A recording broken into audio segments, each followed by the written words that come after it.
Hello and welcome to One2Step. It's your host back again with yet another interesting tutorial video. In this video, I'm going to teach you how you can log into your My Account Access.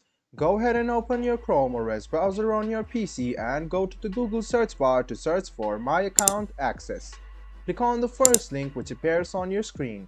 It will take you to the official login portal of My Account Access. You can see that on the right hand side there is your username and password section. Go ahead and fill your My Account Access username and the password associated with it. After you write down your username and password, go ahead and click Login. This way you can successfully log into your My Account Access. If you have forgotten your username or your password, these are the two links you want to go to retrieve back your username or recover your account. You can hide or unhide the password anytime by clicking on this hide or show button, and if you don't have an account yet, go ahead and click this link over here.